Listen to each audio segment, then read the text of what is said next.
We have reached the end of the road, ladies and gentlemen. This is the finale, episodes 10 and 11 of Love is Blind UK. I'm Tammy. This is Tammy Talks here. Thank you to everybody that has watched, subscribed, viewed, shared, commented, liked, all that good stuff. We had a blast this season. This was a good season. So, like I said before, we're going to put 10 and 11 together just because it's easier and there's really only the weddings to talk about. All right. So if you haven't already, please subscribe to the channel, thumbs up the video, leave your comments about 10 and 11, all the weddings, whatever else you want to say about the season down below. Let's get started, y'all. So the guys have their bachelor party and they start off with a pedal tavern. I like pedal taverns when everybody is pedaling. Sometimes everybody don't pull their own weight. So they have that, and then they go to a bar. They have like a soccer simulation type game that they're playing, and everything's cool. The girls, on the other hand, they are at a bar where they have strippers, but then it gave like a burlesque show vibe too. So they're at a bar. We get the typical, I never thought I would get married. This is it. Like, there's not a lot that goes in or happens really at the bachelorette parties unless we see somebody just absolutely saying that they're not going to go through with it. So that's that. So we do a couple of things that I did want to note. We have Ali, who is worried about missing out on the blueprint of building a friendship the way that his parents did. So he said, and correct me if I'm wrong, that his parents like dated or knew each other 16 years before marrying each other, and then he's just worried about making that leap. And it makes sense, but Ali, you signed up to be on a show where you don't get that luxury. You don't get that. So I didn't quite understand this train of thought here, to be honest. We then have Tom, who doesn't know if the other guys are being realistic. No, it's just that Tom, you don't want to marry your fiance because she wants you to pay for everything. And instead of you just being honest about that, you're like trying to make it seem as if other people are crazy. But we have that. We then have Catherine, for the ladies, who is saying that she is not walking down that aisle if she doesn't think that Freddie will say yes because she wants to marry him and she wants to be sure that he wants to marry her. Let's get to the weddings, all right? So we start off with Steven and Sabrina. So their wedding, Steven looked good in that cream. She looked gorgeous in her dress. Their wedding venue was nice. They both said yes. I was wrong. Okay, I can admit I was wrong. I think I said I thought that they would say no, but it looks like in the reunion trailer that is going around, they're sitting on opposite couches. So I don't know what that means. Something happened between the wedding and the reunion, but I don't know if they're still together. We then pan over to Maria and Tom. So we should have known what time it was because they wedding setup was lame. They wedding setup was lame. It was basic. I felt like everybody else had a better wedding setup than them. I was disappointed for them, but okay. So Tom's mother made the decision not to come. She didn't want to participate in the festivities, and I feel like she has that right. She has that right to not want to participate if she doesn't want to, and she said, I'm gonna exercise that right. But I kind of feel like whenever a parent doesn't come, it's very slim pickings on if the wedding actually goes through with. That's what I've noticed on these shows. Whenever a very pivotal person in someone's life doesn't show up, then it's always a hit or miss. So some of y'all were saying that Maria's sister is probably her sister, or excuse me, her mother, because she looks older and her mother looks more like her grandmother. Yeah, I mean, maybe it's me, maybe it's my family, but y'all know that siblings aren't always like 2 and 3 years apart, right? My dad is almost 15 years younger than his sister, closer to 20 years younger than like some of his older brothers. So like it does happen. Maybe I don't know, sister's just older than her. But nonetheless, Maria's mom goes to see Tom before the wedding to kind of give her blessing, her approval. And she tells him, look, all my kids' spouses call me mom. I want you to do the same. Her mom is so precious. She's so cute. And she tells Tom, put your hand right here. And all I want is for you to respect and look over Maria. Now, he gives this woman his word. And I get you can't exactly say, no, I'm not going to do that. But he gives her his word. So for us to get to that, we'll get there. We'll get there. Okay. So we see Maria getting dressed. She has on a bracelet that her sister gave her, and she has on her dad's watch, which was the last thing that her dad gave her before he passed away. So she is, submersed with love and everything. She's excited. She's saying how she can't wait to go marry Tom, all this good stuff. So let's get to the ceremony. They exchange their vows, and then Tom says it's not the right time for him. They have differences in their values, which y'all do. But see, y'all knew y'all had differences in y'all values back in the pods. Remember, Maria told you point blank that she wants to be able to stay home with her kids for the first couple years. So I don't know where the disconnect came or if y'all chose to overlook that in the pods, but y'all had a difference in values in the pods. Plus, I don't think Tom likes the fact that Maria is a makeup artist. In his mind, she probably doesn't make as much money as he thinks or something. I don't know. I have no idea. So he says that they have not had time to understand or he has not had time to understand how the differences and how, their values, how that will affect their day to day life.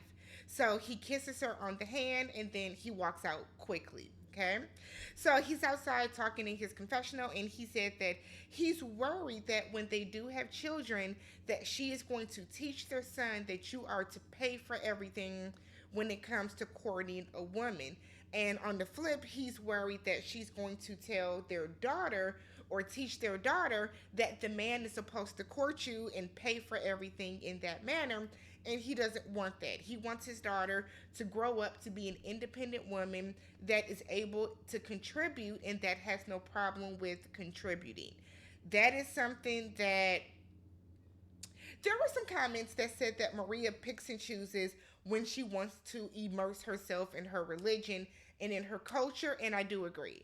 I think that when it depends on what parts of it that Maria wants to take from, and she's well within her rights to do that. Don't get me wrong. If Maria wants to say that this is in my culture, this is in my religion, she's well within her rights to do that, but the consistency is just not there, right? So it will probably be best if Maria marries somebody of her culture. If she wants to live by those, those culturalistic values, that because she always brings it out. Maria wants to be basically not a stay-at-home wife, I don't think, but Maria feels that her husband should be paying for everything. Maria has the type of job where she can take time off, so she has to find somebody that is willing to live the lifestyle that she wants. I mean, that's just what were y'all talking about in the pods? So I wasn't shocked about this. I told y'all, I think I said I don't believe that they would get married. So here we are. Maria will find somebody and Tom will find somebody as well. We then get to Demi and y'all said I'm saying his name wrong, Oli. Demi and Oli, okay? So Ali's dad, Ali's dad comes in to see him before the wedding, and it's a cute little moment. His dad is wearing his tie. They're taking a sip of some rum, and Ali's dad tells him he's proud of him. And he's like, it feels good to hear that, not because my dad just doesn't say it or he's not proud of me, but mainly because we don't talk like that in our family. They're not probably like overly emotional when or sentimental when they're talking to one another. We then see Demi's parents coming in to see her, and Demi looks gorgeous. Gorgeous, right? So she tells her parents that she's not set in her decision. She's still kind of conflicted, which I was kind of shocked by. I was actually shocked that Demi was conflicted. To be real with y'all, I didn't expect that. So they come out and Demi they say their vows, and then Demi says no. She doesn't want to marry him, and Ali was like, "Why?" I said, "Oh, he big mad." So Ali wants to know why, and I would like to know why as well. So Demi said that she has learned to love herself in a different light. And she now knows what she wants in a husband. And basically, Ali is just not there. They're not there yet. But she doesn't want to walk away from him forever. She said it's just a no for right now. One thing that I noticed is in all the couples that did not get married, they all kept saying, "We're not ending anything. Our story isn't over. We're not walking away from each other." But nobody said, "Let's keep dating." Okay? So she walks out and she breaks down crying right away. Ali keeps saying that it's not the end for them. Their story is not over. And at the end of the day, they are both very grateful for the experience. They're grateful for having met each other, what they brought to each other's lives, how they have grown, and what they have learned about themselves. Honestly, I think that Demi, because I am still one of the people that thinks that Ali is attracted to her, but I think that Demi is looking for somebody that's just a little more sure about her. Not that Ali treated her bad in any capacity, but there were a lot of different things, a lot of missteps that Ali had coupled with Demi's low self-esteem at the moment that just didn't mesh. And I think now she is more self-confident and she's like, I can go out and get any man I want to. So why would I settle for this man that I don't think is the right fit for me? So they will both be fine. This is honestly the best decision for them, but we'll see what happens with them at the reunion. We then have Jasmine and Bobby. So Jasmine said that her mother has planted seeds of doubt. I bet that hating ass heifer has. I know your mama has, right? Apparently her and her mom talked the day before, and Jasmine is still stuck on the I do everything that my mom wants, and I respect my mom's opinion. Look, I respect my parents' opinion 1,000% as well, but I have never let my parents' opinion like persuade me or sway me so much that I'm doing something that I just honestly don't want to do, or I'm walking away from an opportunity or something that I really, really want. And I think that Jasmine has to set that boundary with her mother sooner than later. So their wedding setup was gorgeous. I think they had the best one. They had the rose petals on the floor. The like everything about theirs was okay, love theirs. So Bobby says yes. Jasmine says yes. And her mother was grimacing, trying to get herself to smile. Y'all gonna have to get that mama under control or she's gonna ruin that marriage. She is. She is. I hope that her mother, who did say that she was happy for them, I hope that her mother takes a look back at the show, get some introspection, look inward, Mama Jasmine, and realize that you cannot live Jasmine's life for her. You can't control her life. She's grown, she has a household, she has a husband. Should they decide to have children, you don't get to raise her children or tell her how to raise her children. They don't have to sit down and have a very long conversation because I feel like it's going to be very, very soon before that mother disrespects Bobby. And you don't want to have to pick between your parents and your husband. Sit down and have a conversation, Jasmine. Let's wrap this up. Let's wrap it all up real quick. We then have Nicole and Benaya. Okay. So Benaya's mom and sister couldn't be there. And I said, why?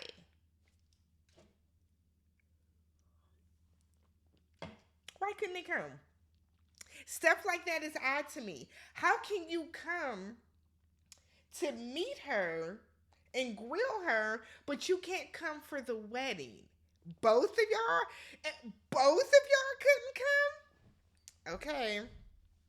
Okay. So Nicole's mother is walking her down the aisle because her dad couldn't come because of work projects. So you mean to tell me your dad couldn't get off work to walk his daughter down the aisle for her wedding? Albeit it is her second wedding, but still. Stuff like that to me is just foreshadowing. Um, I don't know. I don't know.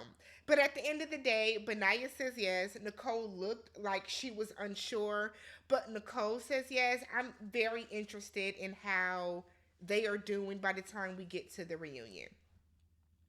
Very, very interested in it. Benaya made a joke about how he's not homeless because he's enjoyed living with Nicole. Okay, I didn't think that they were gonna say yes, but I would love to see how their relationship is going by the time we get to the reunion, and then if we get, hopefully, we get an after the altar because I would love to see an after the altar with this group of people. The final and sixth wedding is Freddie and Catherine. Okay, he sent her some earrings that are supposed to match her engagement ring, and she is just so taken aback by that. She's excited. The gift gave her, there was a letter as well, gave her the reassurance that she needed that Freddie was all in. So Freddie's sister and Jack was there. I love Jack. Jackson, I'm about to get Jack. Jack is so obsessed with Freddie, y'all. It is so cute. He's always like leaning into him and like laying his head on on Freddie. Love their relationship. So Freddie's sister Bex, I think he called her Rebecca. She was like, "Look, I'm worried about the differences between the two of y'all, and it's not that Catherine is a bad person. I think she's to be desired. But it's not that Catherine is a bad person, and we like her, right? This is his sister talking. But she's worried about their differences, and there are differences. See, me, I'm not worried about their differences. I'm worried about how she talks to Freddie. The fact that she has been so brazen and so willing to talk down to Freddie in front of like her friends and her family tells me she is going to run through him and be overly disrespectful when they are in the confines and the privacy of their four walls. So that's something that Freddie should be worried about because the way that she talked to him when he met her friends was disgusting, to be honest, right? So Freddie does point out, yeah, Freddie likes to sit back and chill at the house, and Catherine likes to be out and about. She likes to be out on the scene, and there's nothing wrong with that, but that just doesn't jive with the person that's not about that life. Freddie has also talked about how materialistic that Catherine has seemed at least. I don't know if I think she's materialistic per se. I haven't seen anything about her that she would seem materialistic. But if Freddie is calling it that, then there's something that he's seen that the rest of us haven't, right? So his sister said, I just got a knot in my stomach about it. I have anxiety about it. I'm anxious about this. But at the end of the day, whatever you decide to do, we support you. And that's how family is supposed to be. I mean, we may not like her ass, but we gonna support you though. We gonna show up and show out the way that we need to for you. So we get to the altar, they read their vows. Catherine says yes, which kind of shocked me. I didn't think she would say yes. And then Freddie said that I love you, but the timing just might not be right for us. And that's what a lot of people are saying. And while I think in these cases the timing is not right, y'all are coming onto a show where you are meeting somebody and marrying them, and I believe the entire process is like 6 or 7 weeks. So I just personally I feel like that's a cop out of an excuse. Freddie, say it with your chest. You're rude, Catherine. I don't like how you talk to me, Catherine. I don't like how you make me feel. That's what I wish Freddie would have said, but he said the timing is not right. He tries to go in and hug her. She whispers in his ear, "Do not hug me." I can't blame her. Like you just embarrassed me at the altar. You dumped me. Don't hug me. Don't hug me. So Freddie then walks out, and then Freddie's like crying in his seat. And then she comes out, walking out after, And she kind of looks at him like, no, please. So she keeps walking, and her father follows after her. But she said that she wants to be alone, which is valid. So, up later in her room, she's talking to one of her friends, and she's like, I'm just so embarrassed. So, Freddie comes in to talk to her and asks her if she understands his reasonings. And I don't know if she ever said yes or no about that, but she said that she doesn't know what to do with herself. She's so embarrassed, and that she never wants to walk down the aisle again. So I understand, right? Because I was told I'm being harsh about Catherine. I understand that Catherine is adopted, right? Now, why I do not have that same experience because I am not, I was not a child of adoption. I don't know what it's like to feel unwanted or feel like you were thrown away or whatever the case. But at the same token, that doesn't give you license to treat people any kind of way that you want to. And I think that that is something that Catherine has to learn. Like, I think Catherine needs to go to therapy because anytime that something happens, she links it back to adoption, right? So there, like, you had to have known that there was a 50% chance that you would not get married when you signed up for this show. So I feel like Catherine uses her being adopted as an excuse. I do. I feel like she uses it as an excuse. Well, being a child of adoption, I just feel like nobody wants me. Being a child of adoption, I understand what rejection looks like. Everybody in life has been rejected about something or by something at some point in time in our lives, right?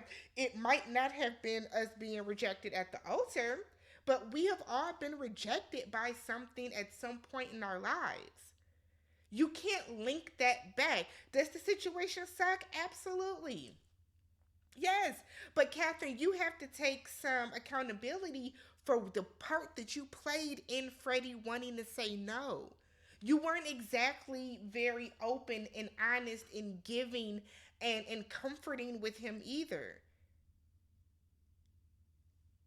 So, but those were the weddings. So Stephen and Sabrina said yes. I think I had them saying no. Demi and Ali were a no. I think I had them saying yes. Oh for 2. Jasmine and Bobby said yes. And then Nicole and Benaya said yes. Tom and Maria said no, which we all knew, and we were all hoping and wishing and praying that Freddie and Catherine said no. So let me know what you guys thought about the weddings, what you guys thought about who said yes and who said no down below, and then I will catch you guys. I think the reunion is Sunday. I'll catch you guys Sunday for the reunion. Don't forget to subscribe to the channel, thumbs up the video, and leave your comments down below.